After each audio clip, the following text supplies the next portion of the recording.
જો આ ઘઉંનું પૂંખ હવે આને આવી રીતે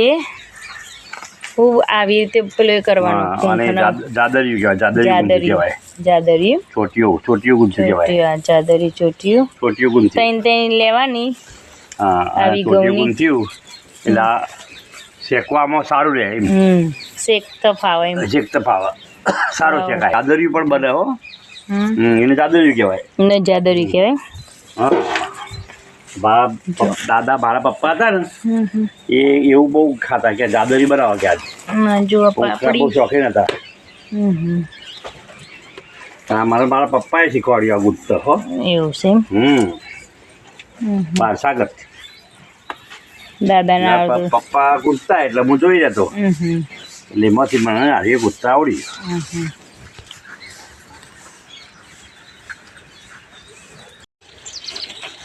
લો આ તૈયાર થઈ ગયું લો પકડો શું કહેવાય ભાઈ મને ચોટિયું જો આ ઘઉંનું ચોટિયું બનાવી દીધું પૂંખ પાડવા આમ ખુલ્લું કરો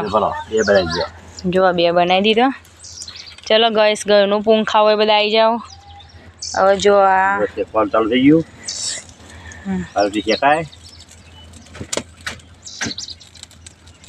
શેકવાનું કે જો આ ભેંસનો ખોણ છે ભેંસ માટે ખોણ બફાય છે આપણે મોસ લાપસી કહેવાય ભેંસના માટે લાપસી ભેંસ માટે લાપસી બનાવી તપેલામાં ચોખ્ખા પાણીની હોય તો આપણે ખાઈએ પેલા નાના હતા ત્યારે ખાતા હતા પેલા ભેંસ દીવાય ખોણ બાપતો લાપસી આપણે ખાતો ને જો બધું વાતાવરણ આ નીચે ટોકર મૂકી દીધું પેલા કોથરામ નતો ઘસતો કોથરું પણ હવે એ જો આપણું ફળ નીચે જો ઘઉંના દાણા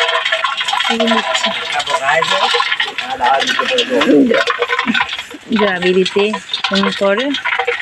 ખાટલાના એરિયા દાણા નીચે પડે ઘઉંના દાણા પૂંખ કહેવાય ને પૂંખ પાડે એમ ઘઉંનું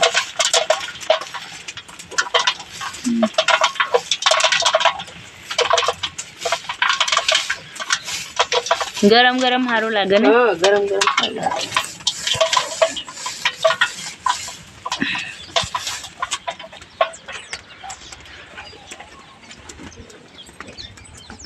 બીજો તૈયાર થઈ ગયો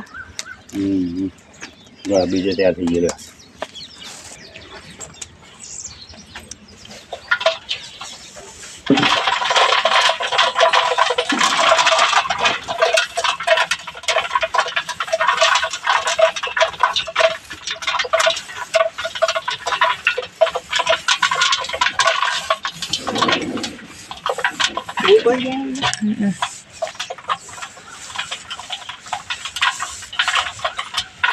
બધું કરી ગયું બે દોણા પછી મમ્મી લેજો ભગવાનના વખત તું ઈ ગયો હા પાડે નહીં જલ્દી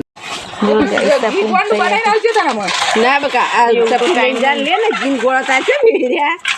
તો આપણું તૈયાર થઈ ગયું આ તો જલ્દી ગળી ગયું ને મારે કોમ તો આપણે ઝાપડ તો નહીં ઉપરાથી ભાઈ ઝાપતી વોશ કર્યું ના મામલા બતો પણ નેનો દોણો આવી ના મોટા છો ને ગોળ ઓમ પેટા જેવા ગોળ હા ગોળ છે નેના પેલો વાબો દો આપણે એવું ને ગોળ મો ઓમ પેટા જેવા હે પણ ગોળ મો લે સપટી લેતી જા કુપર ને યાર સપટી તો થાય એથી એવું કે ના કેવ લાગી બધું વાર દે લે કેવ લા ઉનો ખો પછી ઠંડો થઈ જાય સારા ખાઈ લે પછી લાઈન બોધ દેલું બસ ગેસ પૂંખ કુપર નાખી લગી બોધ દે બરાબર તોણી ઘઉંનું પૂંખ રેડી થઈ ગયું છે તા ખાવા લે હવે ખાઈ લઈએ